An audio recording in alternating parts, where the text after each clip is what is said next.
Get it how you live it. The engine is starting up. I did a bunch of numbers across that. The housing computer and command we come across these over. Telling the truth here. I'm speaking to you. I like the idea that a voice can just go somewhere uninvited. Just kind of hang out like a dirty thought in a nice, clean mind. And we are off, ladies and gentlemen, for another installment. It's me speaking to you, as always, your ever faithful host, Jeffrey Wilson, on this beautiful, beautiful, lovely May afternoon, the year of our Lord 2026. And man, it's going to be an interesting one today. I have made the acquaintance of this gentleman from our previous guest, the host of the Rob Carter Show, the future #1 podcast in America. And he got me up to speed on a good friend of his. It's an interesting story to tell, and he's also one of his sponsors. He runs this operation called RocketCareers.com. We're going to get up all into all of it. It's Mitchell Mandell. Is that pronouncing your last name correct, Mandell? Yeah, just like Howie, but I'm not as funny. Okay. Mitchell Mandell's joining us today, man. How you doing today, boss? I'm doing great. Nice to be on the show, man. Yeah, it's cool, man. Because I rock with Rob Carter really heavy, man. I dip into his show almost all of his episodes. It helps me, and I get ready for work and all that good stuff. And I see you in the chat, and he has spoken about you on the air numerous times as far as how savant you are on certain subjects. And we're gonna get into it. And like every good superhero, you got a good origin story, man. Who's Mitchell Mandell? Where'd you come from? Why are we chatting today? What's popping? Well, originally born and raised in St. Louis, Missouri. Worked in various careers throughout my life. Led me to Dallas for 5 years and back to St. Louis. And then now that I'm in my mid 50s, I decided I wanted to move south, get closer to the ocean. So I'm in a small town in southeastern Mississippi on about an acre of land with a nice ranch house. Still raising a child she's 10 years old. So I have a lot of concerns about, the children here in the United States and the powers that be, what they're doing or not doing to protect our children. And that's kind of led me to where I am at in life right now. As a business owner, life is good. I love to help people as a career coach, help them, with their marketing materials, put their best foot forward with a great resume and cover letter. And then we also love to help small and medium businesses as well, find the right people to join their workforce family. So as a recruiter, I've done thousands of interviews over the years and can really tell when people are telling the truth. Using discernment, or if they're blowing smoke. Everybody wants to tell you what you want to hear during the interview, but you have to see through, what they're saying, pay attention to their body language and, really have discernment as to, who's going to be a great candidate or a great fit for that company. Well, that's like Chris Rock, his bit back in the day. It's like when you're on a date, you don't meet them, you meet the representative, right? So those interviews, like you said, everyone's trying to put that best foot forward. And it's good to be able to sniff that out like a fart in a car, man, because, a lot of people are oftentimes full of shit when they're just trying to glaze themselves. And then they're in their efforts of putting their best foot forward, it comes off as like completely not genuine at all. And it sounds like you're pretty adept at sniffing that out. And that's your company, Rocket Careers, RocketCareers.com, where you assist people customizing their resume, cover letter, et cetera, and getting them into the right fit. If they're sick of their job or, sick of their current position or maybe out of work, you help remedy that. Yes, sir. If they're out of work or they hate their job, send them to Rocket. We like to dust them off, shine them up, turn them into surefire hires. And of course, if a business owner is having difficulty finding the right candidates to join their team, again, just send them to Rocket. And we spell it with an I. We did that on purpose, more like you got a guitar in your hand and you're getting ready to rock it on stage, There you go. And their link to the company will be in the description of the episode here. So when you were down in Dallas, I don't know, obviously you don't know much about me, but I'm a pretty huge JFK geek. Did you make it down to Dealey Plaza when you were in Dallas? Yeah, I was there from 05 to 10, and that's I worked like right up the street from it on Elm Street. Worked in an office building down there. And what I found really cool about that area was there's basically a subterranean city, because I had to go over to the courthouse and look up real estate stuff, plats and memes and things of that nature. And if it was raining outside, you could go underground and basically 14 blocks all underground, and they had restaurants and vendors and all kinds of things under there. And and other cities have that as well, old subway tunnels that are turned into systems to help people navigate when the weather's cold or rainy outside. So I found that really interesting. And of course, that leads me to believe that there's underground cities and all kinds of other conspiracy theories that I've learned about over the years. Well, and that's interesting you say that. As far as underground cities, I recently got up to speed as far as the massive array of underground caves and ways, if you will, here in Missouri and specifically St. Louis. I mean, you got your limp mansion back in the day. They had storing their beer in that consistent 60 some degrees. But I mean, just all over here in the state, I've heard about these interconnecting tunnels, and it's not only just Missouri, like you said. It sounds like there's a wide array of underground for lack of a better term, cities. Tunnel systems in cities. Like in St. Louis, they used to have the barges bring in the gold, and they would run it in from like the riverbanks to the banks underneath the city. And I imagine most of those have all been closed up, but there's history. St. Louis been around since like 1890s, as early as like Kirkwood was 1894 when it was founded. So, and that's farther from the riverfront. So I imagine there was a lot of activity down on the riverfront even before that. Fascinating, man. Super, super fascinating. Well, one of the reasons I wanted to get you on, because it sounds like you're a very fascinating character with a very interesting story, but something like you had just kind of alluded to, the safety of our children, or the lack thereof, and an individual who you have kind of come to get really, really deep and up to speed on is, of course, Mr. Jeffrey Epstein. When did the bug bite you on that, and what is your kind of assessment and analysis of who he was?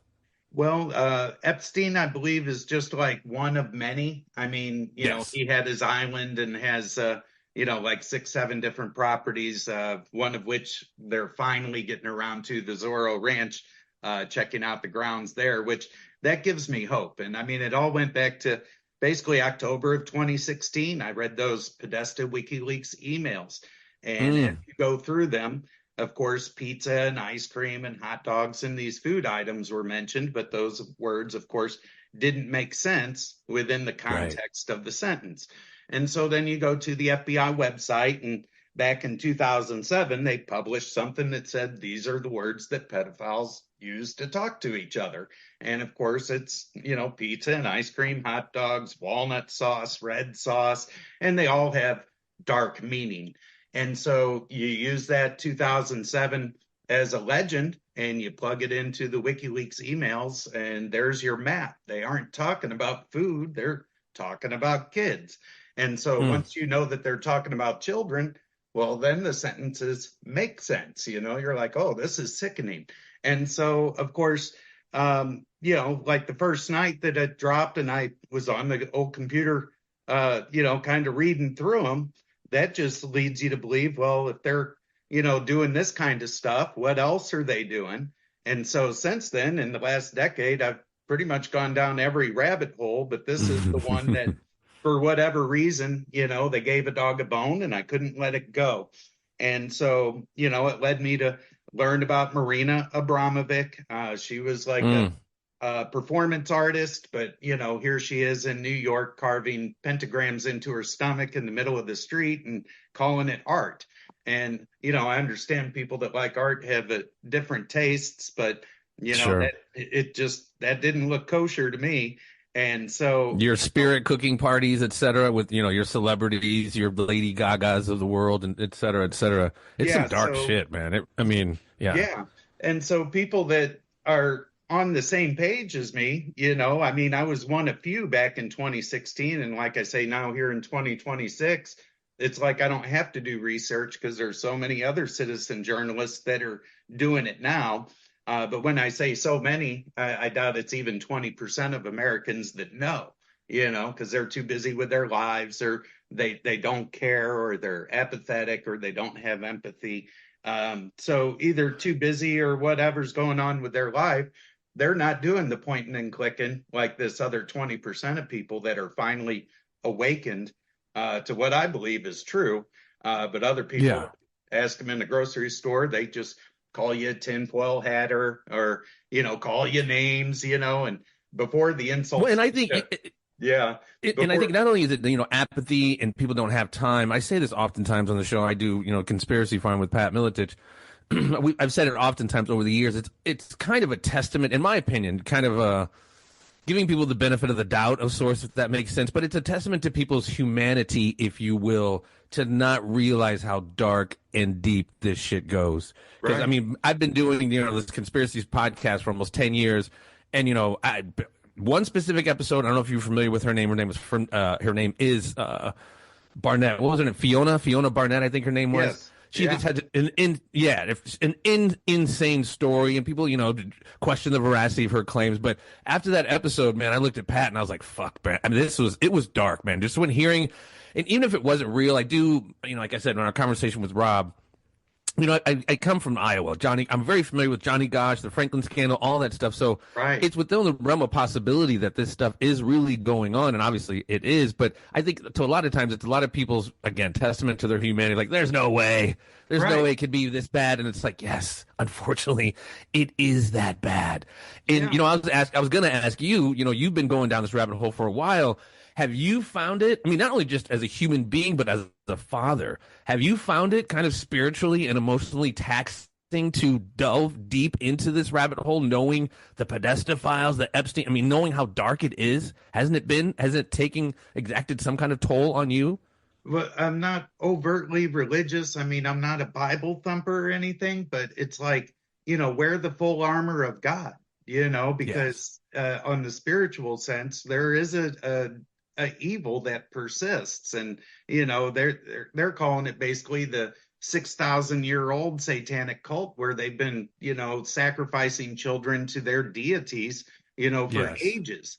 And Yes. so everybody wants to believe we live in this good heavenly world, and they just kind of have blinders on, like you say, to that's so dark it can't be happening. But with once you do your research, and that's kind of the thing, that nobody does the research, and that's kind of the problem. If they did, they'd wake up to it, and it might affect them to take action. And so I see inaction across the boards, so leading from Marina Abramovic, you learn about the Nixon scandal, which was Keith Rainier, Allison Mack, but the people involved in that were the Bronfman twins. They were the heiresses to the Seagram's fortune. And so you just think, how much money do they make selling liquor every day?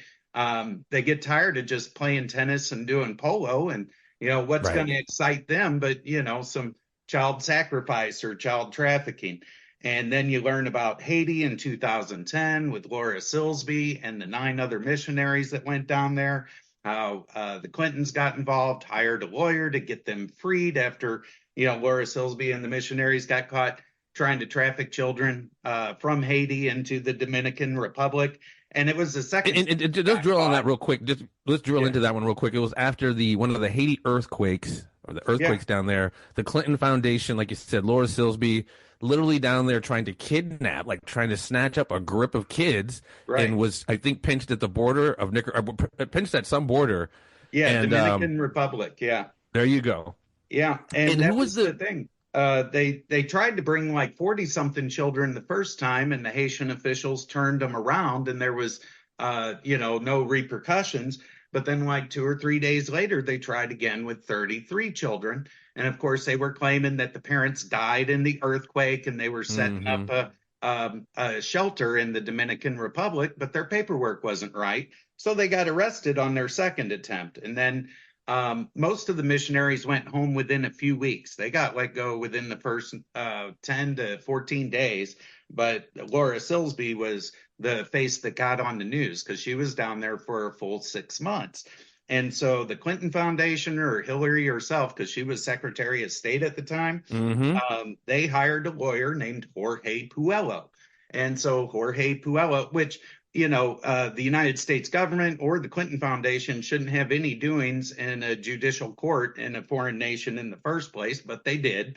And then Jorge Puello manages to free Laura Silsby, and she comes back to America. But then 6 months later, that same lawyer got caught up in a child trafficking scandal and arrested himself. So it just kind of perpetuates the fact that all these people are kind of intermingled and intertwined and are all doing the same thing. And then update on Laura Silsby. Her last name is now Gaylor. She got hired with a company called Alert Sense, which is kind of a subsidiary of the Amber Alerts. She's not exactly involved in selling or protecting the children through the Amber Alerts website, but she's VP of marketing for Alert Sense, which has ties to Amber Alerts. And so, once you learn that stuff, you don't want to speculate too much, but I just see the writing on the wall when it comes to that stuff. Yeah. And then really listen to Robert David Steele and Ted Gunderson and Bill Cooper. I mean, William Cooper, who wrote the book Behold a Pale Horse, that's like a conspiracy theorist's Bible right there. If you haven't read that book, that's great reading. And then, the Franklin scandal, as you mentioned it. And so as I started in 2016 learning about, the Pizzagate stuff, well, then you had to backtrack and go through history. And again, all the names overlap over time, and you realize it's a really big organization. And then you wonder, how big is it? And and again, it took about 10 years for, a tipping point where it remains a topic of conversation, no matter how much the mainstream media tries to suppress it, how much the politicians don't want to talk about it. And it's like everything I see is pretty much a distraction away from it. Everything from space launches to missing grandmothers of news personalities to, they just feed us with all these different news stories that, capture our attention, but they're in and out the news cycle, within 2 to 10 days at best. And Epstein scandal still remains. And so, well, something like a Pizzagate, like you said, it was, the assertion was, I don't know if this is specifically exactly what it was, but it was almost to the effect of Hillary Clinton's running this child sex operation out of this pizza place in Washington, D.C. Okay, maybe that specifically wasn't the case, but then it wound up becoming this throwing the baby out with the bathwater. Like, okay, since she's not doing this at Comet Pizza, then it's all bunk, it's all cap. And it's like, no. Something's going on there. That James Alefantis, I don't know if that's his like actual name, but if you kind of break that down and translate James Alefantis, and basically if you punch in Google Translate, I like kids, right, and translate into French, it's je t'aime l'enfant, right? And it's basically a certain iteration of James Alefantis. But anyway, I digress. But no, it's absolutely insane, man, because and well, to expand on that, the Edgar guy that went in and shot up the restaurant, they made him out to be like a right-wing conspiracy theorist. He put like a bullet in the floor or one through a computer hard drive. You got mixed reports on that. But he actually worked on a Democratic campaign like 4 years prior. And so, the news presented him as crazy right-wing, but he also worked for the left, which, again, just kind of pokes holes in what they're telling you. And then in January of 25, here recently, he was pulled over, I think it was in West Virginia, and he died. They killed him. So, a lot of people that are, in the workings of this stuff, if you have loose lips or you're a liability, dead men don't talk, so, right. Of course, his death at the traffic stop didn't make the headlines, but the day that he shot up that restaurant, it did. Of course. And then to expand on the restaurants, it wasn't just that one. That was the perception the news wanted to give you. It's a whole network. They use child care centers and, different organizations where they have basements. And that's the other thing. The big catch was no basement. James Alefantis was on TV with Megyn Kelly. And to me, it was a softball interview. She was leading him with questions, saying things like, oh, there's no way you're running a child trafficking ring from your basement. And then he goes, I don't even have a basement. Ha, ha, ha. And they laugh, Well, they've got millions of viewers watching that. And so if you're the guy that says they do have a basement, well, then of course you're the crazy conspiracy theorist. And so I Well, took and that it was another upon location that was myself. supposedly connected with tunnels in D.C. That was Right, supposedly interconnected. And not to digress or not to divert too much, but I went to the right. Playboy Mansion years and years and years ago. Yeah, But I also heard there's tunnels interconnecting that whole kind of neighborhood to exactly. that area. So it's not Yeah. it's So not out of the there realm of is, possibility. I took it upon myself, let's look at some .orgs and .coms for New York and Connecticut Avenue in DC. And there's defunct subway systems that run directly underneath that Comet Ping Pong address on Connecticut Avenue. They've all been closed up, but the biggest mistake they did was give us the internet, right? And so you Right. can go back in the 80s and you can see where these subway tunnels were shut down. They were no longer using those areas for transit, but they had like train boxcars set up that sold pizza, just like I was talking about going through the tunnels underneath Dallas. They had that back in the 80s where, people in DC were walking underneath that same restaurant buying pizza from an actual vendor. There's pictures of people walking, all underneath there. And they've since been closed up. But then you go above ground, you can find entrance areas to those underground tunnels that are just like padlocked, green doored up, and everything else. So for Mm. whatever reason, they stopped using them for public, but I wholeheartedly believe they were using them for private reasons. And then you learn about like George Bush Sr. and Reagan. They were apparently bringing the kids into the back of the White House after midnight, and there was a interview on TV, never to be seen again, where a whistleblower gentleman came forward and talked about his experience about the sex, drugs, and rock and roll parties late at night at the White House. And so there And you goes. got that Washington Times article from, I think it was 88, 89, saying, a call boy ring giving late night tours of the White House. Yeah. And so then there goes your two-party paradigm, because I've always Right. been a conservative Republican. Currently, I'm a disenfranchised conservative. I don't support necessarily any party. I just have conservative values for the Sure. nation.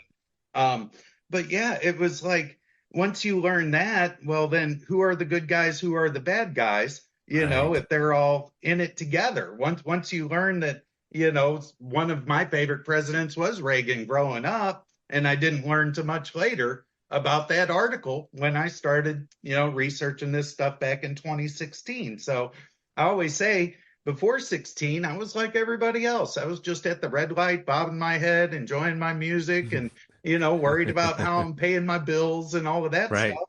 But the night after I read those Podesta Wiki, my life changed. Yeah. And so then, I decided to start asking questions.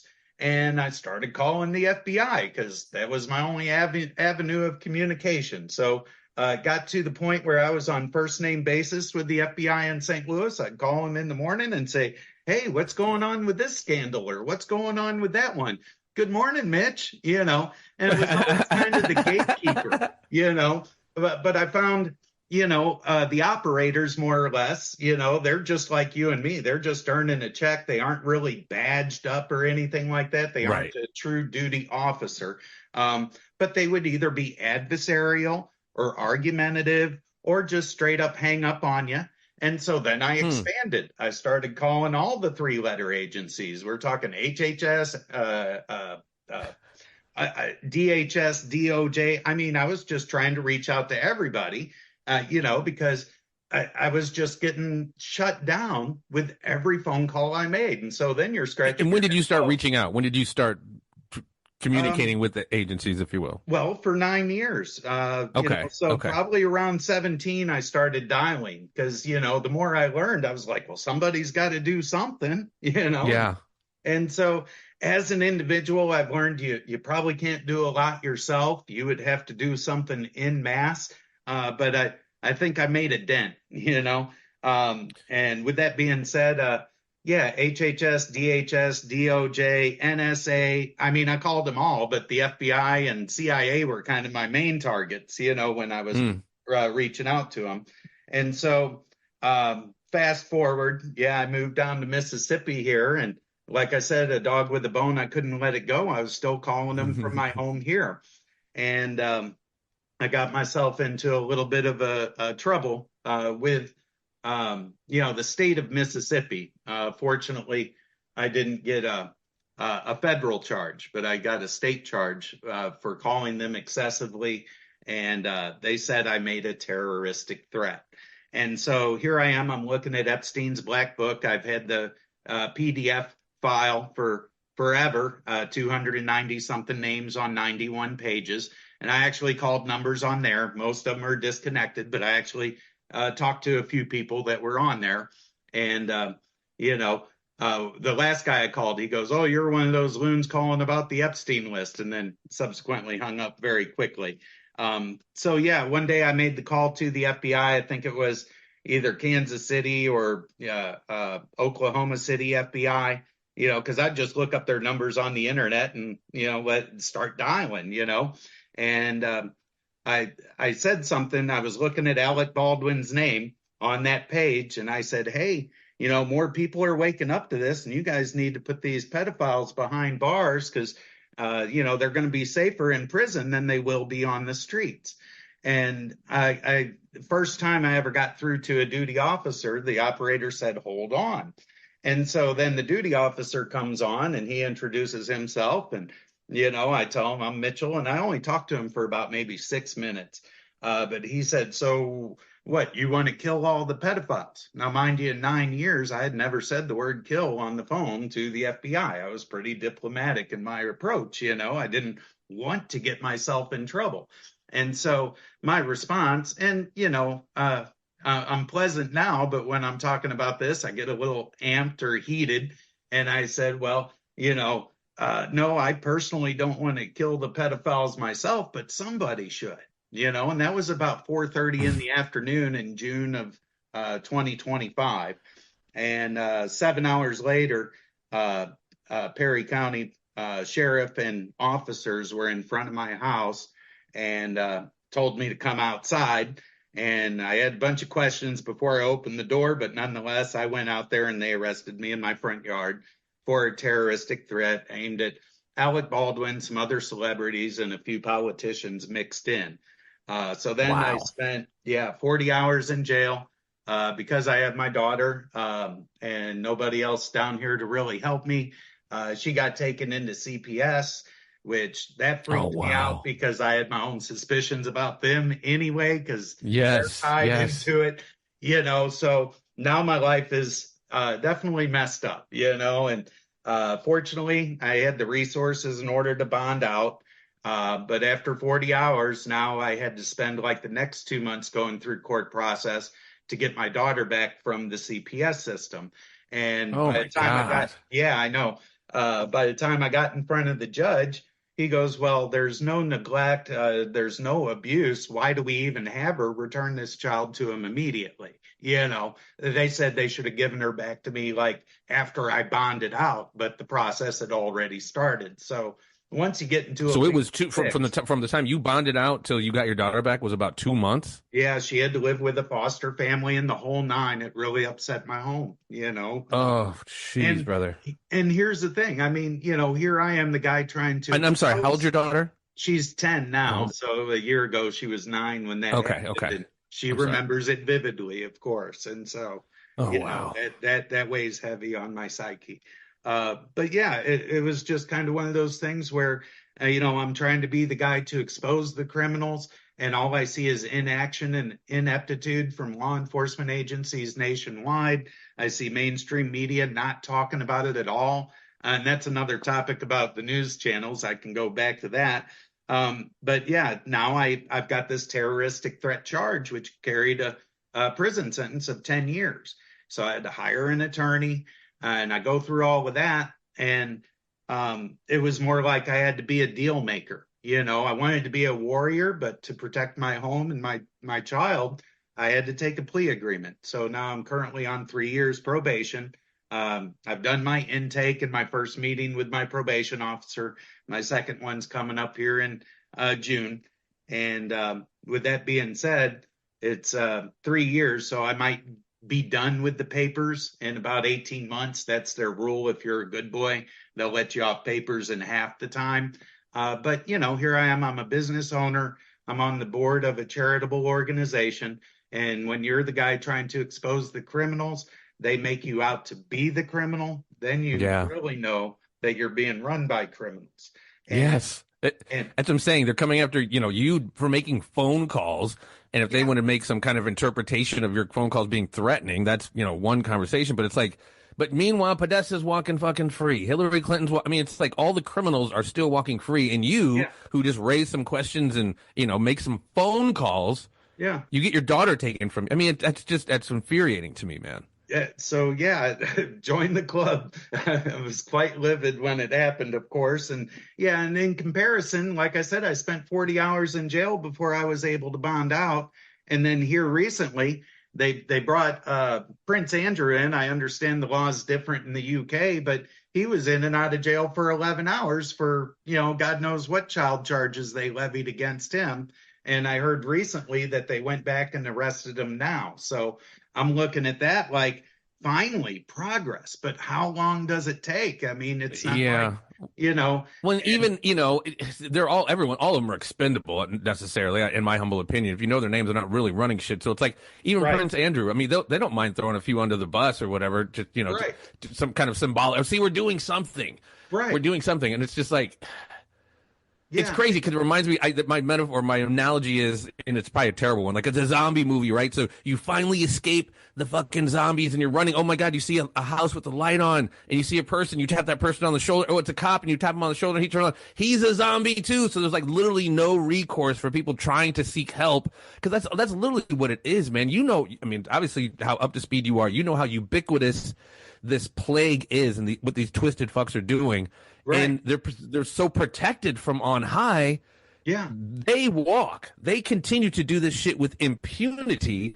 But anybody like yourself, just a regular citizen that raises questions and makes a couple freaking phone calls, you catch all the freaking smoke. It's insane. I'd say a few thousand, not a couple, but over 9 years. I'm sorry. It was just the one that got me in trouble, But that's the thing. And I do believe that the higher ups couldn't get away with it if the, cops, even at the local level, aren't doing something about it. Like they turn a blind eye to it too, because they feel like they're powerless against the wealthy ones. And I applaud the police officers that keep our backyard safe and arrest the low level pedophiles that don't have money. I mean, they're doing a good service for the community.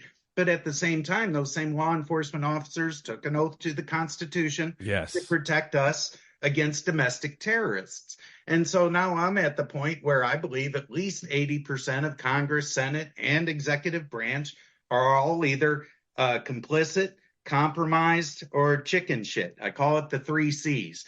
And so if it's both sides of the aisle, that are all involved in this together, everything they're doing behind the podiums and all the vitriol that goes back and forth, that's all theater, because there's Epstein emails that show, people that are on the left and on the right at the same party being cannibals, basically eating from, the intestines of a child. And, you say that kind of thing in a grocery store to someone, of course you're the loon, but when you see it black and white, you read the print and you believe it's true. My reading comprehension level is real high, so it's like, I just couldn't let it go. And so, and rightfully so. It reminds me of the Matrix, right? Like this false reality they've placed over reality. And, people buy into it left and right and ask for seconds. Quick question, because my daughter, she knows I do my conspiracy show, and, we talk oftentimes. She's 18, just graduated high school. Don't mess with my daughter. Powers that be. Just for same thing here with my daughter being 10. I would end up in prison for real if anybody. Yeah, no, without a doubt. But she was asking me about, I think it was kind of the Podesta files, and she dusted off some little nuggets of memory for me. Like, it's been a few years. So in the New York PD, this is around the time when Trump and Q and the whatever what do they call them? The indictments or whatever Anyway, there was supposedly all these. What is it? Yeah. There's still a segment of the population that believes that, certain people have been already arrested. They're at Gitmo. They've gone through the military tribunals. And there's executive orders that kind of lead you to believe that this is going on. There was, I think it was in 2018, executive order by Trump was to, against human traffickers, basically. If you were involved with crimes against children, you would lose all of your assets. Your assets would be freezed and you would be brought in for justice. So this is where all the conspiracy theories of Hillary Clinton's double or a clone or whatever is the one you see now, because apparently she was, hung down at Gitmo a long time ago. Even Biden, like the Biden we saw, which goes into masks with the CIA. They perfected the Hollywood mask since the late 70s, early 80s. Which I think is a thing. I think, as we just saw that guy. The day is long, too. So, the bald guy, whatever the army guy who just showed that recently went viral or whatever about the bald guy from the military that clearly was wearing some type of mask. He's talking and the mask is flapping right over his Adam's apple. You see it. But we're the only ones that do see it because the veil has been lifted. Everybody else that watches the news, they're looking at the eyes and listening to the words. They don't even notice. And then if you point it out, well, and then it gets filtered through the lens of like, oh no, that's AI. Anything you see or hear now, it's hard to trust anything you see or hear now. So when you see that, someone could easily say like, oh, somebody put that in there as AI. When people who, if they're not up to speed, I forget who it was, the lady in the Oval Office who was with, I forget what president, was wearing a mask and they didn't know it. But a question I wanted to ask you: the Podesta files back in the day in the New York NYPD. It sickened so many veteran officers. I remember hearing a lot of them retired, but my daughter said something about it, and I heard it before, but I don't remember if it's. Did some of them die, suicided, if you will? Did a lot of them? Yeah, that was all from the Wiener laptop was where that originates from. And yes, apparently, allegedly, I mean, there's articles that show that these people are gone. 9 of the 12 officers that looked at it. The attorney, what's her name, even talked about it at the podium. Oh, they got sick after they saw it. They needed mental help. Sydney Powell, right? She talked about that. That's the right name. So anyway, 9 of the 12 are apparently gone because they saw too much. And again, if you're a liability or a whistleblower, you may no longer be on the planet. And so there's validity to that. Even like the SEAL Team 6 team that went in to kill Osama bin Laden and then dump his body in the ocean. A lot of members of that SEAL Team 6 are no longer on the planet. They got taken out. That helicopter, that was most of them that apparently got hit by some kind of rocket or whatever back a few years ago. Yeah. So, the ones that survived, they're not alive today, from that operation, because who knows what really happened to Osama bin Laden. Those guys knew, because they were part of the operation, but they aren't around to tell the story either. And I forget how many, I'd have to look back on that, but I forget how many of the group that were involved in the operation that have died under, different circumstances. I wouldn't say mysterious, but different circumstances over the years subsequent to that operation itself. Well, like you said, dead men tell no tales. So, I mean, that's when you get into this world, this oftentimes is how you wind up. If you, like you said, you hear or see too much. Right. And so here's like a whole, of course, Ted Gunderson is gone because all he talked about, the director of the FBI in Los Angeles for many years, he talked about satanic rituals and missing children. Robert David Steele, he was co-authored on like 6 or 7 books about the satanic occult and how they, traffic children from all over the world. Like the embassies weren't really there to, protect Americans in that foreign country. They were more like lily pads used to traffic all kinds of things, everything from arms and drugs and, humans. And that's something that people don't get. And we talked about this many times on the show.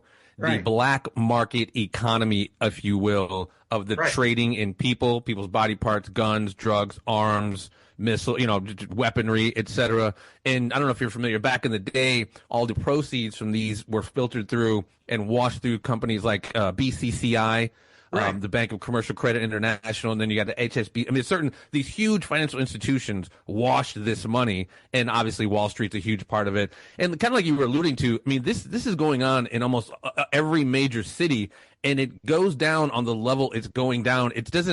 It's not like it's some outlier. This is facilitated oftentimes by law enforcement and even high up the intelligence agencies, right? Right. And I mean, it's not just the United States, of course, I Right. call it the worldwide satanic, cannibalistic, child trafficking pedophile club.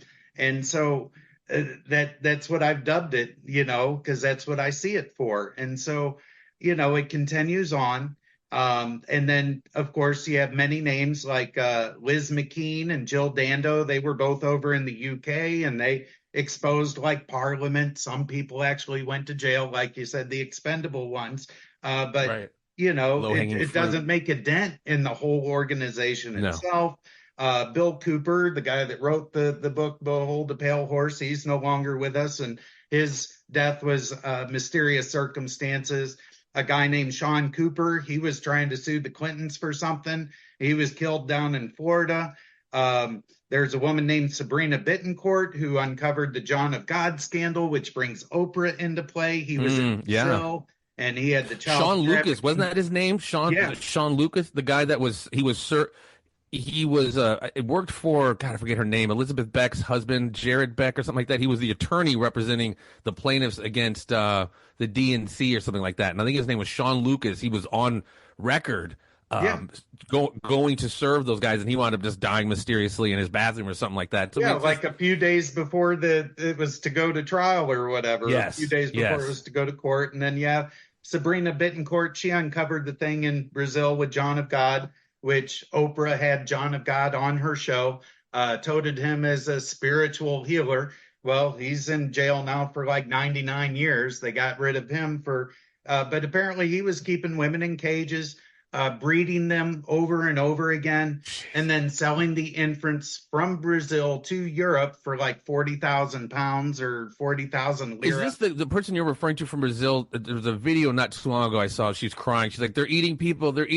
She's like a model or influencer or something like that. Is this a different person? That's familiar with what I'm talking about? Different person. Sabrina Bittencourt was more like an investigative journalist in that country. Okay. And she uncovered it. But of course, she died under mysterious circumstances. And then you have a gentleman that was named Max Spires, Spiers. He apparently, with the army, was uncovering child trafficking in Poland. And of course, he died kind of the same way on the couch in his living room. And he was like, I guess, in his mid-30s, healthy, in the military himself. And then the most famous one. Not to go too everywhere about it, not to get everywhere like bird shit, because this is like a wide encompassing. What's her name? Charlie Erica Kirk's girl, the Romanian thing, like her trafficking stuff she was going on with the church. This shit. That's everywhere. like the newest one, and because she's got such a religious background, people can't even believe that she was on, some kind of reality show, drinking and dating and everything, which totally goes against the persona that you see on TV now, but. If you point that out to someone, they'll say, oh, that's made up or whatever. And then Monica Peterson is another one. She's the one that was the whistleblower about the whole Haiti thing, the earthquake in 2010, and the Laura Silsby. If it wasn't for Monica Peterson, I don't think the world would have known about it. I was going to ask you before, because my memory is not as good as it used to be. Monica Peterson, she wound up dying because she was a whistleblower, correct? Yeah, for the Haiti 2010 earthquake and the Laura Silsby thing with the Clintons. And then, of course, our good friend Isaac Cappy. I mean, he called out Hanks and Spielberg and, a bunch of other celebrities, in Hollywood. I was going to bring him up, man. Oh God, it's been 3-4 years. We actually had a couple of conversations. I have his phone number. It's not used anymore, but we were going to get him on the show, and then he wound up passing away. Wasn't he the one like Tom Hanks? He had everybody on blast, and then supposedly he died suspiciously. Let's just put it that way. Yeah, and I mean, you watch his videos. At first, he looks to be like schizophrenic and crazy. His hair's all over the place. But to me, it's like they just made him out to be a loon so people wouldn't listen to him. Yeah. And again, I've done thousands of interviews over the years, and it's like just watching him on screen, tell his story and tell about these people.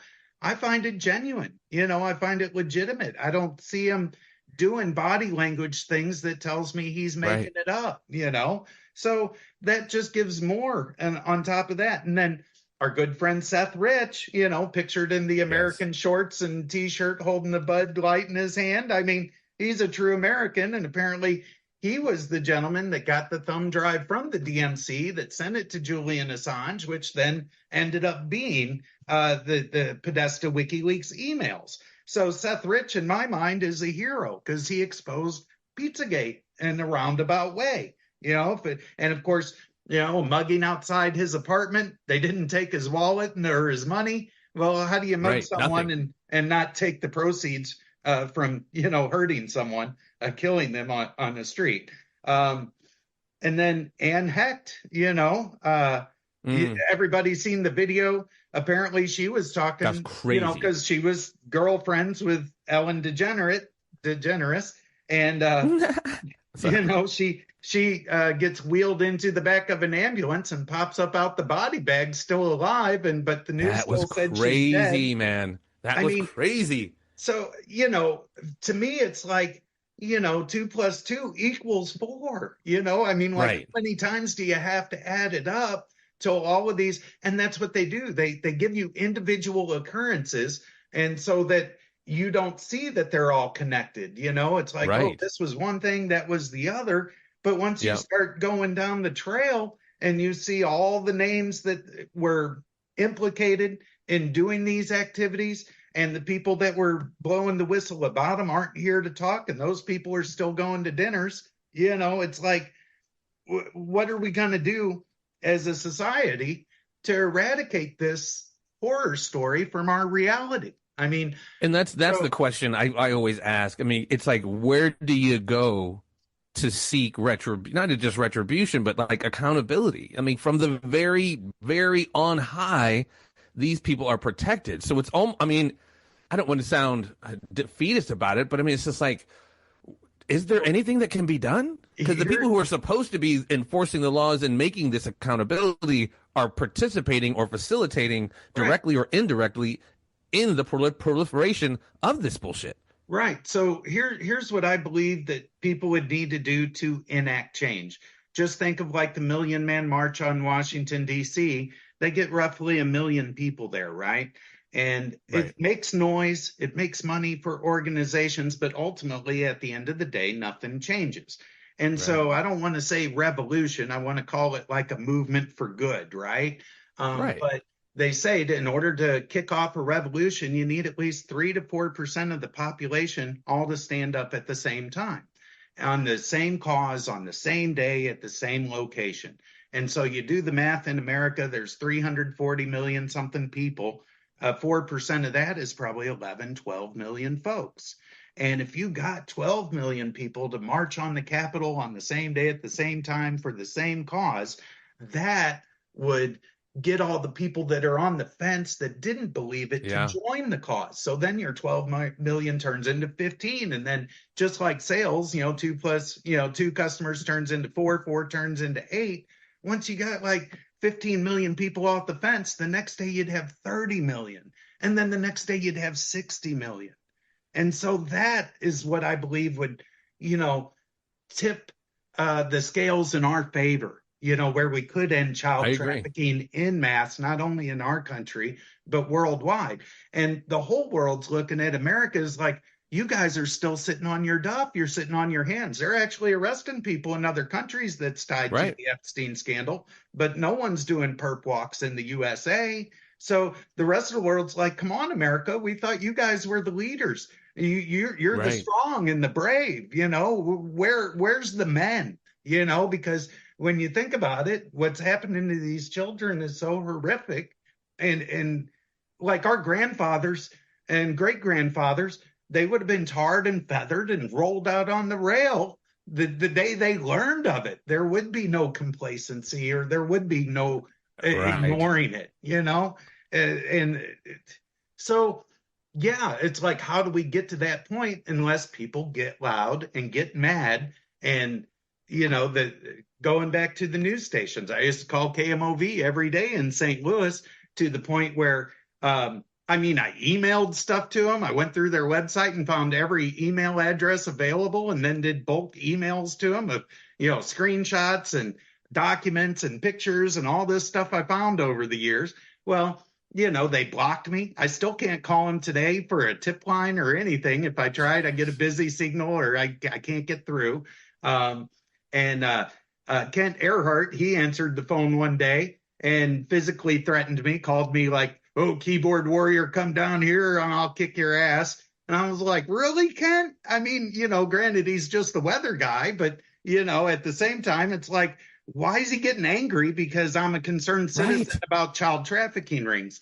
The program director, his name was Scott Diener. He threatened me with lawsuits, cease and desist. I wasn't, supposed to call the station anymore. And I was like, well, go ahead and file a lawsuit, because then I'd get to be able to get in front of the judge and show him what I'm calling about. And so that's kind of the same thing with the current case down here. I took the plea deal because my attorney told me, he said, well, it doesn't matter how much evidence you have. If we go trial by jury and your charge is terroristic threat and your evidence has nothing to do with that, and the judge is the one that ultimately lets the evidence get into the court record, I'd be stymied from the jump. It's like, you couldn't even get it on the docket, so and that's where the frustration comes in. As an individual, you have very little power. You can make noise all you want, but it's not going to change anything at the end of the day.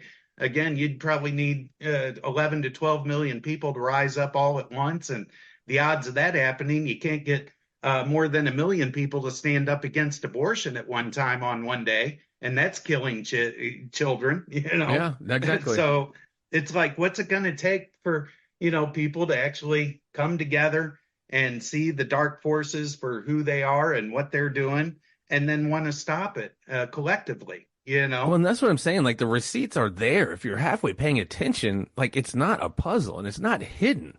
Right. Epstein, it's salacious, the second, it's terrible what he's doing, but kind of like you said, I said something to the effect of like, just like James Bond, 007, this is 004, 004, 003, 002, Jeffrey Epstein is just one of many. Right. And the sex shit, the deprived sex shit is just one spoke on the wheel of what they're doing. He was a part of this black market economy of not just kids, but, funneling of drugs and arms and all of this stuff. And, right. Washing this huge amounts of money. So the sex part's just, as terrible as it is and salacious as it is, it's just one aspect of the kind of criminality. My hashtag IAOC, it's all organized crime, because that's what the fuck it is, man. Right. And it happens on both sides of the aisle. And most again, definitely. Like WWE style, we get caught up in Hulk Hogan versus Andre the Giant. Like, I'm like, he's going to hook up and he's going to be whatever. We get caught up in the nuance of the bullshit. We just don't see how bad it is. Right. And unfortunately, like you said, whether it's apathy or maybe it's, Aldous Huxley kind of talked about, slavery by servitude, and, we're going to come to embrace our servitude because we're just so distracted, whether it's, the Masked Singer's on or American Idol or the sports ball, we're just distracted by dumb shit. Right. People are beating somebody to death for wearing a wrong, Dodgers jersey at a Red Sox or whatever it is. Like, they snap like that. They have that kind of visceral energy for shit they shouldn't be snapping about, but the stuff they should be snapping about, they're fucking stone cold silent. And that's, kind of the bread and circus, like you talked about, kind of keeps us distracted. But it just adds to the frustration. It does. And so, we do nothing. 2 points. I mean, Robert David Steele was the one that talked about, the arms trafficking and the drug trafficking doesn't make as much money as the human trafficking. And so if you're criminal minded and you want to make the most money, you're going to do child trafficking before you even mess with drugs and guns, Right. And then talking about suppression of the mainstream media, I can go to the grocery store today and I can ask 10 people, what do you think about that Epstein thing? And I'm going to have, 4 of them say, oh, I'm tired of hearing about it. It's not going to make a difference in the grand scheme of things. And then you find 4 more that, oh, well, yeah, but there's nothing we can do, or they barely know about it at all. It's right. Like they're living under a rock. And then you find 2 other people that have knowledge of it, but, they haven't been researching it like I have since 16. And even when I discovered it in 16, I met people through, like, it was Twitter at the time, X now, but they had like 20 years of research prior to Pizzagate coming out. They've been ringing the bell, sounding the alarm for decades. And it goes back, they say the FBI knew of Epstein since '89. And of course, you have Maria Farmer in 1996 being one of the first victims to come forward, talking to the FBI, trying to get justice for herself and the other victims that she knew about. Well, now we're in 2026. So now you got 30 plus years of people coming forward saying stuff. And again, no perp walks. And, people want to blame Trump that he's not doing anything about it. Well, Biden didn't. The Obamas didn't. The Reagans and the Bushes didn't. And I believe even before Gerald Ford's presidency, this stuff was going on. We can only research so far back. And the longer we go back, my girl Fiona Barnett, to be changed. My girl Fiona Barnett, she alluded to Ford and Nixon going back that far. She's a little bit of an older gal, but yeah, she was saying she was getting moved around. Your Billy Grahams of the world, your Gerald Ford, your Richard Nixons. Like you said, it's been going on a very, very long time, man. And it's, I don't know. So my call to action, of course, is, let's get 12 million people to march on Washington on the same day. There's only 535 of them, in Congress, Senate, and judicial or executive branch, So it's like we outnumber them. But of course, Biden was the one that said, "Oh, well, we've got the F-15s and the bombs and the guns, and we're probably the most complacent, indebted populace of all time. They've made us really comfortable and they entertain us very well. And they don't talk about these topics on news at all. It's like they'll talk about tow truck scams and, somebody getting arrested in your neighborhood because they, broke windows out of a car or whatever. But I'm looking at like all of these mainstream media topics as inconsequential when you know that the people running the nation are involved in doing criminal activities more heinous than you and I would ever think of doing. And they're the same ones that are dishing out the punishment when they're the ones that should be punished. It's like, again, these higher ups couldn't get away with it unless the lower level judges and police officers turn a blind eye as well. And that's what I've always said, as much as Agenda 21, Agenda 2030 is a global plan executed locally. And that's a larger conversation of where we're going as far as technocracy, 15-minute cities, et cetera, et cetera. But I've always said, and I've always tried to implore people, get to know your local leaders, your city council, your sheriffs, et cetera. But so often the feds have blackmailed the states with federal money. And as a part of them turning a blind eye. But again, a lot of times, man, these local officials are facilitating this stuff. So there is nowhere to go, which is just beyond frustrating. And I agree with you, man. I think, not to get into AA or whatever, not that I'm in AA, but it's like you can't change a problem unless you recognize there is one. Right. And I think, like you said, if more people could sound the horn of Gondor and bring more awareness to this and have it, don't make it so it's like only after your kid gets a part of this that you, understand it. It shouldn't come to that. Yeah, if it hits like your doorstep, then you become an advocate. Yes. But if it's not happened to you, then you can just drive to work every day and pay your bills and be a good citizen, And so, like, even the To Catch a Predator show got shut down because they were catching judges and police and local politicians and that stuff. So, they said they had just too many of them and they'd only show you the dirtbag that you'd love to hate, getting arrested. Right. But all the judges that got caught up in that, you didn't see them on that show. The judges, the doctors, the lawyers, the priest, the preacher, the pastor, et cetera. And, not to go back, it blew me away because, again, I'm from Iowa and it really messed me up as a kid. Missing persons was like all the rage. Adam was a show back in the day, and Johnny Gosch was the first one on the milk cartons. It was crazy to see, and I'm repeating myself because me and Rob talked about this in our last episode, but Why Johnny Can't Come Home was an insane documentary. And, come to find out, Noreen Gosch talked about how Johnny came like 2-3 in the morning one night, came with some guy, knocked on the door, showed up, and explained what happened, explained why he couldn't do anything about it because they would have threatened his kids. But he basically explained this. He got put into this huge network of child trafficking to, your highest bidders, from whatever, just got put into this network of child trafficking, and it was all protected on high. And it's beyond heartbreaking because it's still going on. Donald Trump talked about, 300,000+ kids are unaccounted for that came over the border. Like, what where are they? Well, and why are we not hearing more about this? And even like the numbers that they give you minimize it. Like 800,000 plus children go missing every year in the United States. So just them talking about 300,000 over the border, what about the other 500,000, right? They don't talk about that. And even like the politicians, we found 6 co-conspirators or 29 co-conspirators, once they're diving into the Epstein files.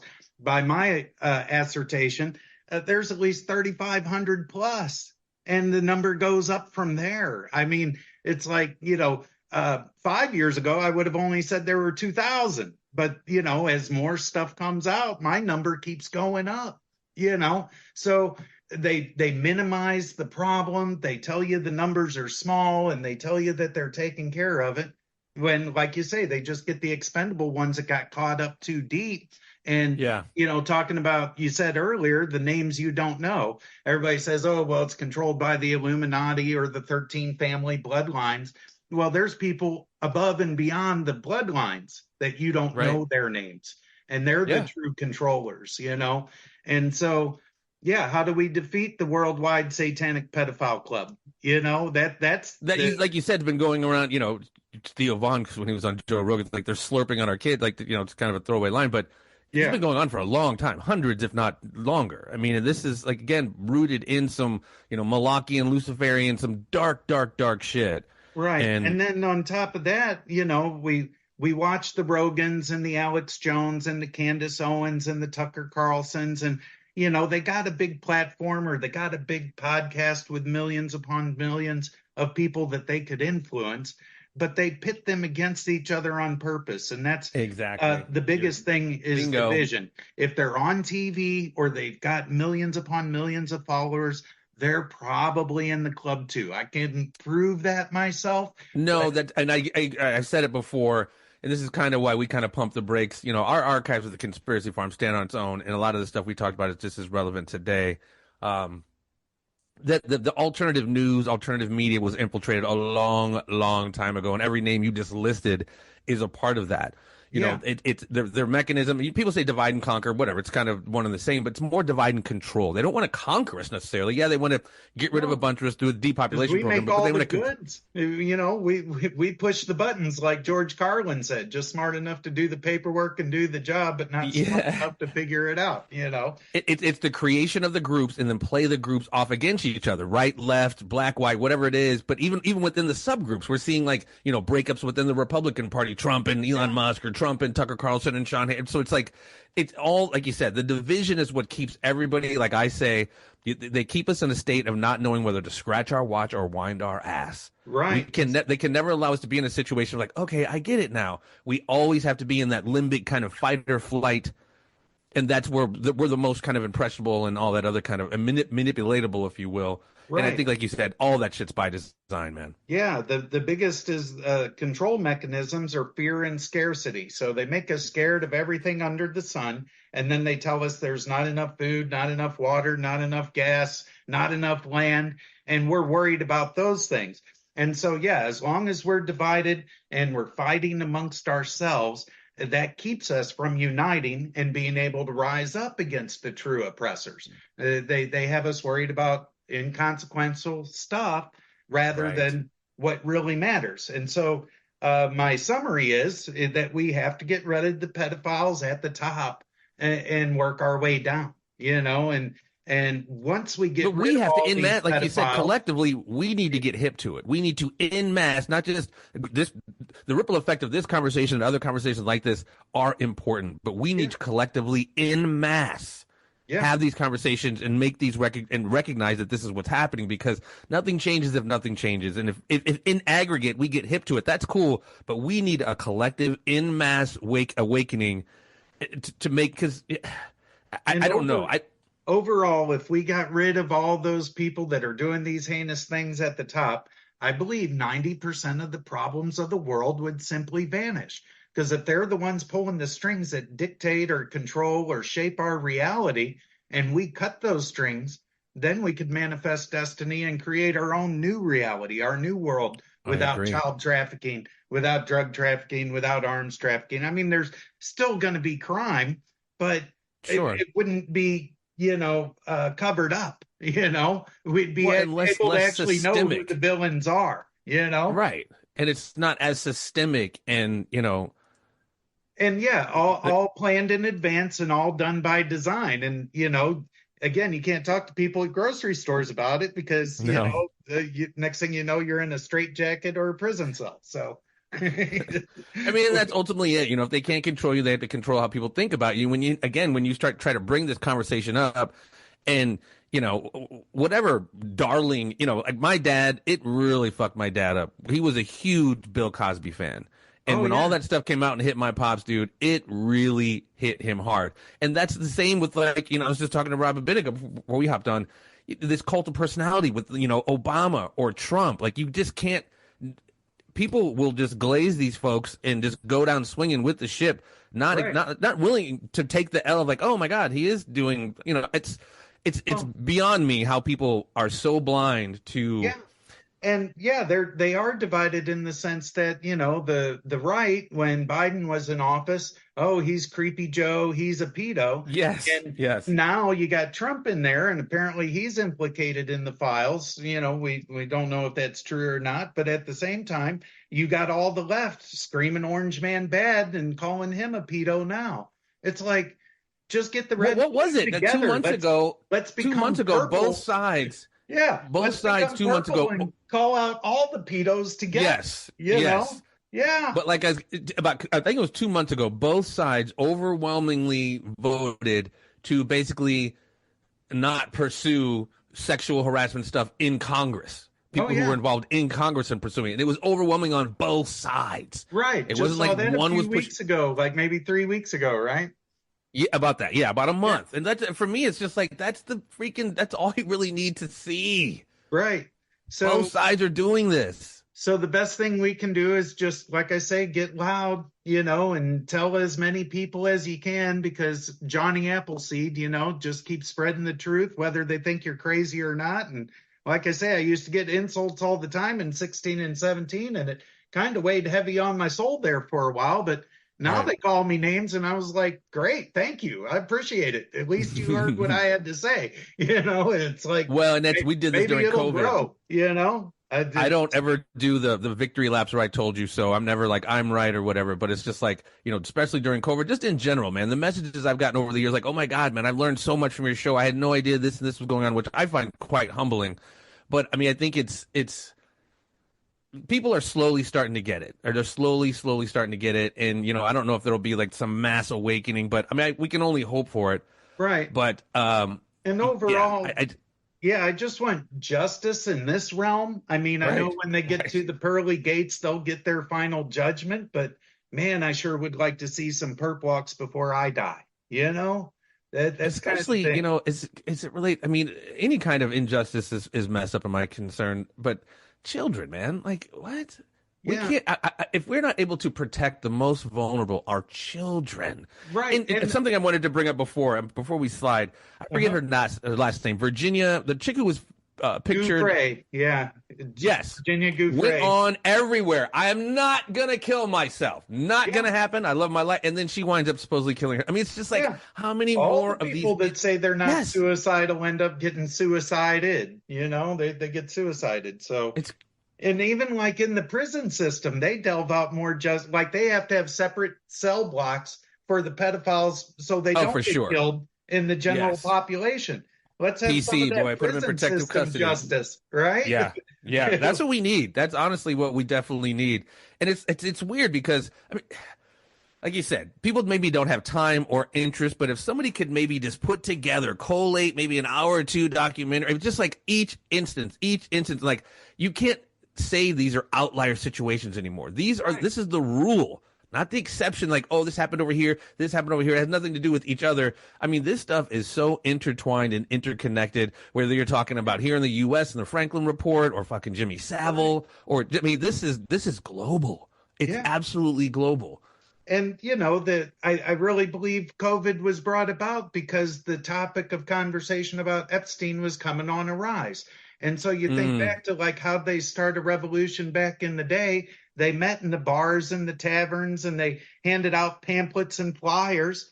Well, they locked us down at home so we couldn't talk to each other about the stuff that we're finding, about the stuff that we're learning. We were sequestered, Well, and they made the mistake, like you said, of giving us the internet. And the conspiracy farm was, we went from like 197 up to like the top 20 and the top 200 news and politics shows on Apple iTunes, because we were like you said, we were locked down. We were pumping out like 2, 3, 4 shows a week, just bringing the pain. Right. That's good stuff. Well, and I mean, I don't want to, again, like you said, sound like a defeatist, but it's like if we stay silent, it'll never change. And then you get back to like predictive programming or things of that nature. They live by the rule that they have to tell you what they're doing in advance. And if they don't get the pushback, that's basically giving them consent to move forward. So they'll even tell you things like a Freudian slip in a speech that they're given, that they're planning on doing something, and it goes in one ear and out the other. And then 2 years later, it actually happens because nobody paid attention, so what they call it, revelation of the method. Supposedly is that kind of what it is. But no, you're absolutely right, man. Slow drip conditioning and predictive programming and revelation of the method. Those are the three that I think they use most frequently to advance because, it's evil. The devil is the great deceiver. The devil's not in a hurry. He's going to play the long game. And you look at the Dow index, it consistently goes up, but it's going to take a dip. It'll plateau and then it'll go up. Well, they've done a sin index. And it does exactly the mirror of the Dow index. So it's like they introduce some sin, it goes up to a certain point, and then eventually, oh no, we can't have that. And we do a little bit of pushback and they stop for a while. It plateaus. And then, okay, well, now they're complacent or comfortable again. Let's introduce this new thing and that new thing. And even like through this, and then, the sin index goes up again. And even through all this, I think they're normalizing the pedophilia now through the Epstein scandal because so many people are talking about it. It's going to become a regular news subject, but there's still even normalizing the condition itself, the NAMBLA or some of these other ways of, like you said, Rob said something about the other day. It's a condition or whatever. I forget what it is. It's basically if they keep doing it and normalizing it, it'll become an everyday topic where there is still no accountability, or at least for the wealthy ones, the multimillionaires and billionaires. Like there's a guy on Facebook called Cosmic Spider, and he's going through the black book itself of the 290 names. He's up to like part 87 or 88 now, and he only does like 3 names in a little clip.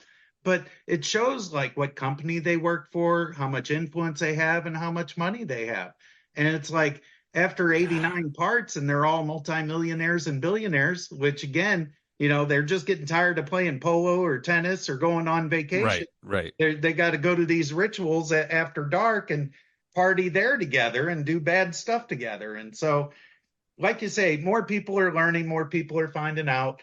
And it's a good thing in a way because it might actually stop it someday. I don't know if it'll happen in my lifetime, but my son, he's like 34, my daughter's 10, and she hears me all the time talk about it. It's probably not the best subject matter for a young child to hear, but I think awareness is greater than protection. It's crucial. Awareness is absolutely. I've had these conversations with my daughter, who's 18 now, for a long time. And something you mentioned, I think it is very important in how people analyze the world. You're saying, the engineers of our society, they play the long game. Yeah. They are playing chess where we play checkers. You know what I mean? Not even really checkers. We're playing fucking Candyland, and these guys playing their stuff out, whether it's Bilderberg, Council on Foreign Relations, Trilateral. These guys are mapping out the agendas, if you will, for the next 10, 20, 30 years, like Agenda 21, even the agenda for the 20. Like Yes, no, my exactly. son, he's like enlightened, and he says it's like generational. Like these guys have had a plan for like when our grandparents were alive, and then they had a plan for our grandparents, and then they have That's a a whole plan fact. for That's a us. whole fact. Yeah. Yes. And And like I was so, talking to Rob, World War One, we think it started with Archduke Ferdinand. If you go drill down into World War One, I again plug the World War One Conspiracy by James Corbett, who we've interviewed a couple times. Big brain. People like your Alfred Milner, your Cecil Rhodes, the Milner Group. These guys were planning World War One and the subsequent Sykes-Picot Agreement, which redrew the whole map of the Middle East in the late 1800s. World War One didn't start until I think it was early 1900s. These guys were planning this out years in advance, but they made it seem like it was the catalyzing event was this assassination of Archduke Ferdinand, which is full on cap. And again, that's Project for a New American Century before 9/11. I mean, this stuff gets planned out way in advance. But you and I, the plebs, if you will, we are more of our fast food analysis of the world. Hey, let me watch Tom Brokaw or whatever, who's ever on the news now for 30 minutes. Now I know what's going on in the world. No. If you're watching these channels, the last thing you are is informed. You have to play the long game because that's what these guys do. right. And so, that makes us reactive to what they feed us rather than being proactive against the plan. If you knew what they were, constructing behind closed doors, behind the scenes, then they wouldn't have a chance to actually roll it out over time, Right. And like you say, people think in the short time where they're thinking in the decades and centuries even, it's not even and we've heard about, Agenda 2030 and there's an Agenda 2050 too. So, I mean, they're talking like depopulation of the planet. The whole Georgia Guidestones got taken down because it showed us what their plan was going to be in like 8 different languages, depopulate the planet to 500 million people. And if there's almost 8 billion people on the planet now, that's a substantial decrease. We should be worried, Well, and whether it's wars, whether it's famine, whether it's junta, whether it's Ebola, this is what they're trying to do to get rid of a shit ton of us. And I look at war as simply a mass sacrifice. I mean, the thing to, go against the word of God or try and hurt God is to spill the blood of the innocent. And so they might be killing one baby at a satanic ritual, but, soldiers are dying on both sides of the war. And their blood's going into the ground as well. And I mean, they're basically children. I mean, how many people are drafted? But the young kids, 18, 19 years old, they're going off to service and dying for a war that they've even in orchestrated, they've completely orchestrated. Yeah. Even like a Ukraine, they've killed so many, they're like snatching up 35, 40, 50-year-old guys, like conscripting full-on, whole-grown, old-ass men to fight in the war. And they don't want to. They just want to go home and make dinner for their family and, like you say, watch TV and have a peaceful existence, But they get you all caught up in their narratives, propaganda, whatever you want to call it. And then we go along because, we want to protect our family and we have a sense of nationalism and, right and wrong. And they tell us those guys are doing wrong stuff over there and we got to go right the ship, Well, and then going back to your thing about like kind of the fear, the trauma-based conditioning, let's just say like a 9/11, I didn't really catch on. I knew it was, it looked like a collapse of a Las Vegas casino. It didn't look to me like, anyway, but I mean, if you dared speak against going to war, like you were, what they did to the, what were they called? The Dixie Chicks, or anybody, you got canceled if you were not on board with immediately going and clapping back on, the Muslims, if you will, who were supposedly responsible. Saudi Arabian had 19 hijackers, but yet we go to Iraq. That's interesting. Right. But yeah, it makes sense. It doesn't make sense at all. It doesn't make sense. And like Smedley Butler said, war is a racket. So these our kids are so often going to die for these fucking banker wars. So these defense contractors and everybody can just make shit tons of money off the blood of our children, essentially is what it is. And going back to 9/11, I mean, so many people, if you ask them how many towers fell, they'll say 2. And, Building 7 went down too. And, every person that wears the tinfoil hat knows about Building 7. And that looked like a free fall implosion all the way. They totally. Blamed it on wiring inside the building that got too hot. And that's why it collapsed in on itself the way it did when there was at no free fall speed, external fire to it whatsoever. You know, Right. no plane hit Building 7. So Nothing hit Building 7. You're exactly right. It was absurd. And they keep feeding this. What do they say in Pulp Fiction? They feed you sewer rat and tell you it's pumpkin pie. And then we fucking ask for seconds of it. It's beyond disheartening, man. It's beyond disheartening. So, but there's still hope, man. I mean, There is, always. We shall overcome. The people will. This too shall pass. Yes, this too sir. shall pass. God bless. And like Rob says, he used the analogy from the movie, I think it's Ants. There's more of us than there are of them. We just need to get up to speed and mobilize. Yeah. Mobilize, man. Like you talked about, and Rob talked about it too, man. These guys with these huge platforms, whether it's, Alex or Tucker, they got millions of people watching them. But what do they do to really affect change? What is their call to action other than, like you said, just creating more fear and, enmity towards and creating, if you disagree with me, you're the other now, as opposed to attempting to mobilize and affect change, if you will. That's talking about just the billionaires around the world. If they even gave a certain portion of their wealth, they could eliminate world hunger by themselves, but they, they want us, the poor people, to donate our money to organizations to feed the hungry, when they could just combine their resources and get rid of it and still have plenty left over. It wouldn't even put a dent in their portfolio. Plenty. Yeah. Like Tupac said, you got money for war, but can't feed the poor. Come on now. Yeah. So, I mean, it's a wild world within which we live. I believe that there's solutions to the problem, but they're doing a good job of keeping us divided so we don't unite, so we can overcome.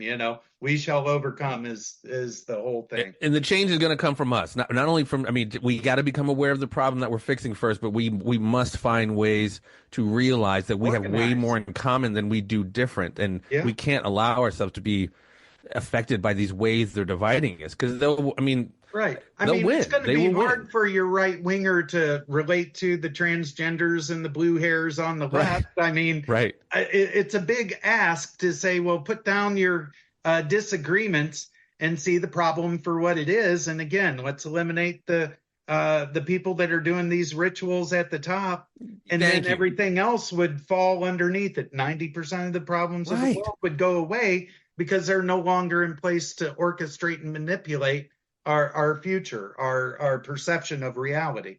Absolutely. That is 100% correct, sir. I mean, I don't care. I mean, if your hair's blue, whatever. They're slurping on our fucking kids ritualistically. Join forces. Yeah. Let's get them. Yes. Yeah, you don't have to agree on, trans rights or whatever, all that other. I mean, that, they're important or even discussions to have. Property tax. We don't have to agree Personal on property that. tax. Don't get me started. Do I own my house and my car or don't I? Wait a minute. I'm paying a fee every fucking year, but this thing's paid off, but I still have to pay the bank? Come on now. So, but yeah, I mean, we could put all those differences aside and just like they say, I mean, you can rob somebody, you can kill somebody, and you can go right back into politics. But if you're outed as a pedophile, that's pretty much it for you. Well, it used to be. I mean, even Subway's apparently bringing Jared out because he's out of jail. And he's I saw an ad. It might have been AI. Who knows? But apparently Jared Fogle. Whoa, he's out? Jared's out? I believe so. And he's supposed to be a spokesperson for Subway again. Now, mind you, I haven't eaten at Subway in decades. And then same thing. I mean, Anthony Weiner's still around, like running for office. Yeah, I saw that. It's like if pedophilia and his former girl, who is it? His former girl, Huma Abedin's hooked up with Soros' son or something like that. Yeah, and we talk about Huma Abedin and Hillary Clinton and the dark web with the videos that are out there. Yes, John Podesta. Are those real? Called Fatherhood.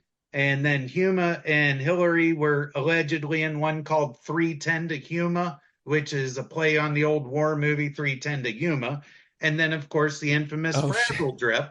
And that's the one where Huma and Hillary are together, terrorizing the child, surgically removing the face of the child. And then, and that gets the blood adrenalized. And then they drink the blood straight from the jugular, which... there was a movie, I guess it was the Dazed and Confused one that talked about adrenochrome back then. And they say they gave it the street name Ambrosia. And they say that's greater than any, man-made drug or even drugs grown out of the ground. Because they terrorize the child so much that the adrenaline is up in the blood, and it's the most pure. It hasn't been Yes. Yes. diluted or with chemicals, the man-made stuff. And so they drink that and they get high, and then so It's like they Roseanne Barr traumatize the said kid it. and then They're chomp on full on, yeah, Roseanne Barr, they're full on vampires. They're drinking the blood, they're eating the babies. And, Hollywood canceled her. They started her show with her in it. And as soon as she said some stuff about that, she was out. And they tried to keep the Connors going. And nobody watched the Connors, No, It's like, no. so if Roseanne wasn't on that show, no one watched it, but they got rid of her because she wasn't in line with everybody else. And it's interesting, like you said, that the internet has gotten away from them. So when you can get canceled, you can go set up your own, like build your own pirate ship, like my good friend Sam Tripoli says, build your own pirate ship and hit the high seas because you're not necessarily being controlled. You're seeing all these not A-list actors, but you see these actresses leaving Hollywood and setting up their own, what's it called? The OnlyFans. Like they're just getting their own bag without these intermediaries. But like you said, the internet has gotten away. So a lot of these, what did Elon Musk say? You have freedom of speech, but not freedom of reach. So it's like you go on some of these platforms, you will be kind of throttled back, but at least your voice is out there. Right. So there are options of and avenues to get the voice and get your message out there if you choose to express it. And we've gone the whole show, and I try and remember everything to talk about. But we still didn't even touch on Hunter's laptop, which is government corruption with Burisma and of child trafficking as well. There were 3 whole downloads that, you could have gotten from like gtv.com, which was kind of a Twitter over there in China. And so I managed to catch 2 full downloads of it, and I missed the third one. But even the first download was enough to turn your stomach and know that something wasn't right, And so, but now it's not even talked about. Wiener's laptop is forgotten. Hunter's laptop is old news. But, Artemis too, and Samantha Guthrie's mom, that led the news cycle for weeks and months, right? Yes. Yeah. And then, but not to, Chris Cornell dying suspiciously. He's supposedly working on child trafficking stuff. Chester Bennington, who looks just like John Podesta, is, doing the same thing in Dice's. Another one, his song has basically them with the child in the trunk and the money being exchanged in the music. Oh, who was that? Who was that? The Avicii. Avicii, the DJ. Yeah. And so that video, I mean, it basically ends with the child trafficking, transaction happening as the music's fading out, So they show you they know themselves because they grew up in it. And then like the old Oprah show, she had on one of the satanic ritual abuse victims talk about how it was generational. Their parents were raised in it and her parents were raised in it, and they were good in the community, but behind closed doors, they were doing some pretty awful stuff, and they knew to keep the secret. This is what we do in the privacy of our world, and then you go out and you have. So it's like, how do you know your neighbor's not one of them? Right. And that's so true. It's so often, not every time, obviously, but these pillars of the community. My thing is, man, if you're running your mouth too much about how awesome you are and how pious you are, I'm like, all right. It's not if you have a crawl space in your basement. It's how many kids do you have in your. I don't know. Something about me. When you're running your mouth so much about how dope you are, for me, it seems like an overcompensation for trying to cover up the dark shit you're doing. I mean, that might be an oversimplification about people who are actually doing cool stuff and run their mouth about being cool stuff. But it seems to me, and it seems to play out, some of these guys who run their mouth for years about doing XYZ wind up having, whatever charges filed against them. So it's like you can never really trust. Right. a lot of these cats. This latest girl, she was like the assistant to Epstein, and she's claiming that she was a victim herself, but apparently Epstein's motivation for young people to procure other people was like, well, if you go and you find me, girls, you'll never be abused yourself. So where she's like kind of playing this victim role now, she's the story of the abused that became the abuser. And so it's like, I don't know whether to feel sorry for her or not, because she could have told somebody, but even if she told, she probably wouldn't be alive. So she probably did it for survival more than anything else. It's like once you get caught up in that world, you don't get out. You either No. join forces or you die trying. That's exactly right. And like I said, we've seen this, whether it's Isaac Cappy, whether it's Virginia, I forget her name, whether it's Sean Luke. Right, I mean, yeah. and it's, obviously you're up to speed. I'm up to speed. We know how these dots connect, but your layperson just doesn't. So they Right. see these individual deaths as like a one-off, as opposed to like, no. Well, This is a part of this larger operation. and it's Most wild times. because the flight logs have been going around. You have access to like Yes. 4 years online, and it maps out celebrities like Jay-Z and Beyonce, but she's still pulling people to arenas, selling out concerts. And it's like, well, if I know she's involved in satanic rituals or going to islands, I don't want to support that anymore. I can't listen to music No. because I still like old school hip hop and everything, but there's many artists that aren't in my playlist anymore because I found out they were affiliated with these bad deeds. Even like movies, I can't really watch those, because the actors in them are complicit or compromised by that same thing, and it's like Yeah. entertainment. And then, of course, mainstream media news, I only watch it to find out the lies that they're telling me. So I Right, know yeah. to research 180 in the other direction. So they're still useful, but It is, but yeah. people are buying their propaganda narratives hook, line, and sinker, and they aren't researching the other way. They No. just accept it as fact. So it's like, yeah, Discernment's just out the window. There's Yeah. just no discernment. so yeah, I think the veil is being lifted, but some people have been It is. dumbed down or conditioned for so long. They can believe horrendous things about the politician they hate, but they can't believe the Yeah. same thing about the politician they love. Or Well, and again, I always, you're not going to save everybody. You can't have the high without the low, the yin without the yang. So not everybody's going to get it. But like you said, there's a lot of us out here that are slowly waking up. And if we can just get our act together and get on the same page, I think that is kind of our only hope, is to mobilize in mass, because these individual voices are almost just like, I don't know, just it doesn't reverberate as much as, like you said, the Million Man March. If we could get a million, whatever, any kind of million something march against this shit in DC or whatever, Yeah. you can't ignore that. There's no way the news could possibly ignore that. Right. But it But- would be in and out the cycle in a few days. Hey, you're exactly right. You're And exactly they would, right. they would ring the bell on something else and tell you that this is more important than that, and capture your imagination for, And we fall missing for it every grandmother or time. missing mother is, not Yes. that I don't feel bad for Samantha Guthrie, but Right. the thing was, they're using the 33. She was off the air for 33 days before she came back. And so then you get into the numerology. They talk about that. And so it's just like they have the pedophile codes with the foods. They have numbers where they communicate with each other. And apparently it's not a hard code to crack, but we don't want to learn this stuff, because Well, apparently, there's been some shade, and I respect, and no disrespect to the Kyle Busch family. Apparently, his unfortunate passing. I've heard some interesting stuff about that. Of course, with any thing like that, there's going to be conspiracy theories. But I forget the number of his car, but they rolled out his new car, and the number is 33. And boy, the internet went crazy on that one. 33? Are you kidding me? And So- apparently that all goes back to Jesus died at 33 years old.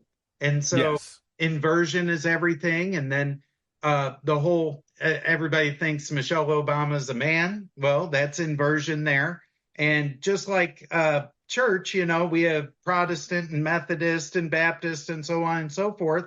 The Church of Satan is like that too. Some of them worship one deity, Baal. Others worship the deity Baphomet. And then there's Yes. Set or something like that. And so Lord of the when Underground. you look at the Baphomet deity, that's the one with the goat head, with the women's breasts and the male genitalia, which Yes. I think that's the beginning of the transgender movement right there, because, we look like the God that we worship. We were born in the image of our creator. Well, they're trying to change the image of man or woman to look like the Baphomet, the one that they worship. And it's like, if even if you don't believe in it, They They do.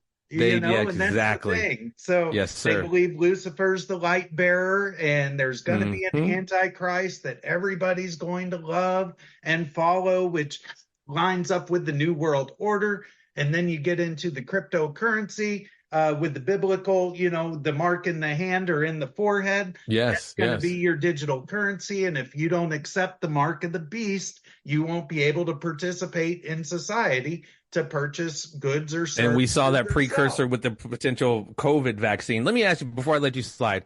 Do Uh-huh. you what you just mentioned, do you think that these guys are inorganically manifesting in times? I hear rumors about the temple. I forget the name of the Yes. temple, and but Uh, there yeah. needs to be a destruction of that temple to rebuild the third temple, but it's being done inorganically, like the Jews and the Chabad Lubavitch, the Yeah. Moshiach, their Messiah Yeah. is. So the I bad think guys, they're trying to speed up the prophecies of the Bible, because they want him to come back so they can have that grand battle in the sky where you see the angels and the right. demons flying around in the sky and battling each other.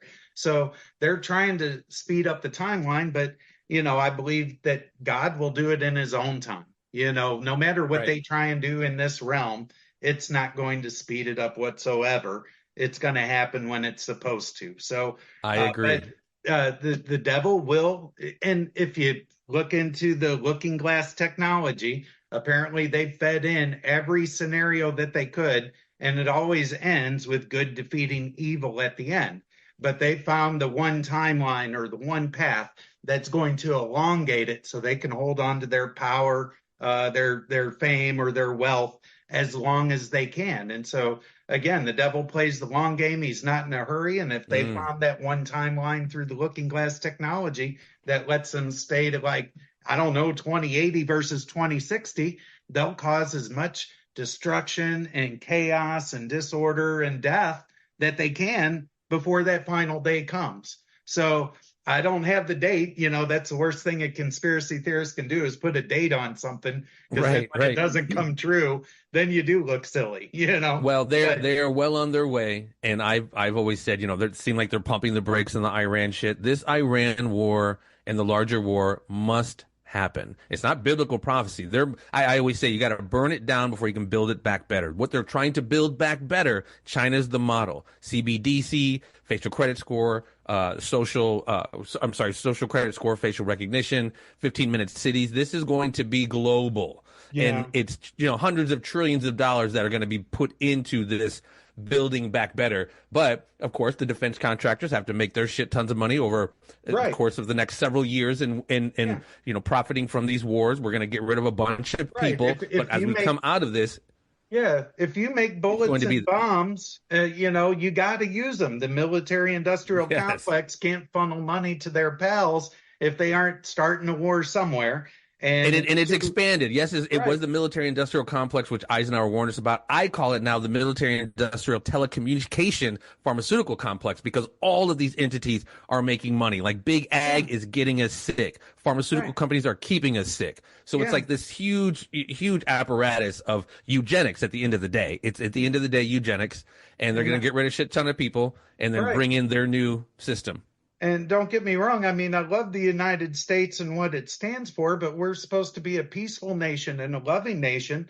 And since our inception, we've been at war for 235 of the Long time. 250 years. Long So, I mean, time. even that goes, if you really look at it, it looks like we're a warring nation and we're proud of it versus the peaceful, loving nation we're supposed to be or is advertised on TV. Well, and this gets into the conversation I've had with a good friend of mine who I'm associate producer of a documentary. He's going to be dropping very soon. Matthew LaCroix is just about to change the game, ladies and gentlemen. I Stay hope tuned so. for that. But he always talked about the eagle versus the serpent. The eagle, the wartime, because the serpent was kind of the archetype, the image of the serpent was kind of hijacked with the Garden of Eden. Because back in the day, the serpent was actually symbolized enlightenment and knowledge and gnosis, as it is, which is knowledge. But yeah, Right. those images and those symbolism of the symbols were inverted over the course of time. But like you said, we're represented by the eagle, but we've just been committing all this fucking war for centuries. Right. And And then I guess the final thing would be the thought process about ascension. You know, how we're in this like 3D realm and we're supposed to go up to the 5D and then maybe 7D and beyond, where, you know, we're just beings in a meat suit, you know, waiting to be Yes. freed. And I think collective consciousness will get us to that if that is a reality.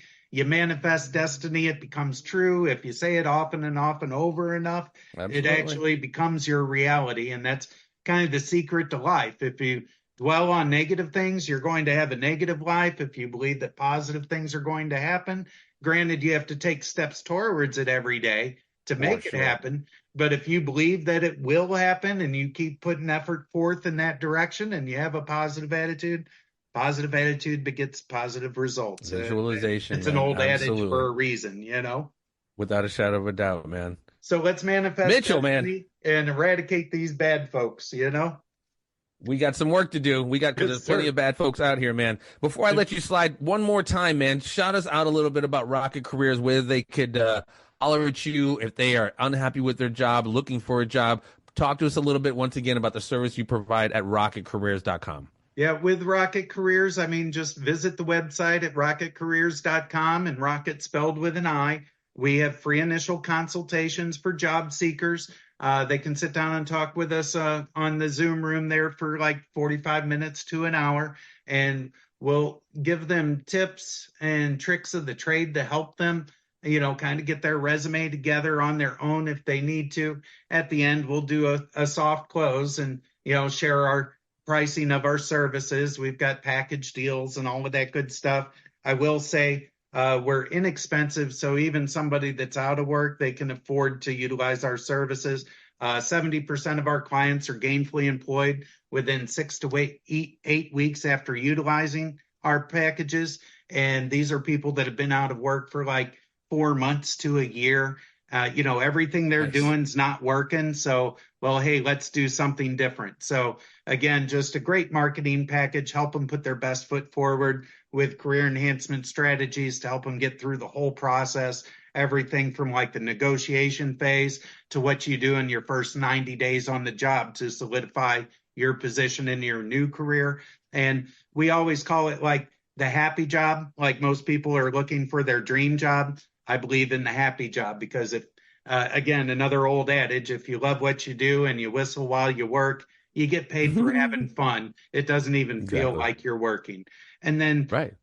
for small and medium-sized businesses, the recruitment side of our business is simply that. A lot of small and medium-sized businesses can afford like Robert Half International to do the work for them, or they just don't have the money to hire a full-time recruiter. So at a fraction of the cost, we go out and we do all the sourcing and mining, phone screens, first round interviews, and then I'll summarize, you know, all the candidates I talk to, and I only send the best. When I used to work for bigger recruitment houses, they wanted me to send as many candidates as I could to the client and see which one would stick. So, you know, I didn't like that model. Brian and I started our business 10 years ago so we could do it our way. Not saying that their way was wrong. We just feel our way gets better results. And so when I interview, I really look at commitment to longevity and where they see themselves in the future. And if they want to be more or less a worker bee in the same role, or if they're upwardly mobile. And so that way you know what you get. I'll send, you know, maybe 3 or 4 candidates of all the people I call and interview because I believe they're surefire hires. If I wouldn't hire them for my own company, I wouldn't send them to yours. And so I may not send you 10 or 20 candidates for you to waste time on interviewing to find the right one. I'm going to pick 4 that I know are surefire hires to give you selection criteria. But at the same time, you're not spinning your wheels interviewing 20 people to find one. And if you don't hire one of the 3 or 4 that I send, I'm really scratching my head and wondering why, you know, because these are the best of the best. We figured that we're doing the vetting properly up front. I am a long talker, and I used to get in trouble with the other recruitment firms because they only wanted me to talk to candidates for 15 minutes. I can't get to know everything about somebody on the phone or on a Zoomer and screen in 15 minutes. I like to Right. talk to people for 45 minutes to an hour, which is unusual for a phone screen even. First round interview, I end up talking to them a whole lot longer because it's my business. I write my own schedule. I can do it how I want, and I don't get in trouble with myself for doing it this way. Well, he is the captain of his own ship, and that's a very awesome service you are providing for people who are out of work, looking to switch it up, make some adjustments in their work life. RocketCareers.com is the way to go. Yes, Mitchell sir. Mandell, man, I could talk to you for hours, and you're coming back, man. We're gonna, as things develop in the world, I definitely want to revisit our conversation with you, and I actually would like to talk to you more off air too, just kind of compare notes and just see how things are going in the world. But I definitely thank you so much for your time today and your insight on Epstein and just the overall madness and secondly evil that pervades the world. And ultimately, ladies and gentlemen, like we've talked about, we have to be the change that we want to see in the world. It's got to come from us. We know where the evil comes from, and they're not going to be the ones to fix it. It's got to come from us. Thank you, Jeffrey, for having me on. And yes, good defeats evil. I'd just like to see it sooner rather than later. Not Of course. that I want revelations to happen or anything, but at least give us some perp walks and work our way from the top down, because going from the bottom up, you're only going to get so high. You got to. Well, like you said, it may not happen in our lifetime, but their retribution will be sought and will be righted upon them in this life or the next. Believe that. Yes, sir. So God bless, man. It was a great talk, and I appreciate it. Absolutely, man. Mitchell Mandell, ladies and gentlemen, RocketCareers.com. The link will be in the description of this episode here. Peace and so much love. You guys know what it is. Stay tuned. There will always be more.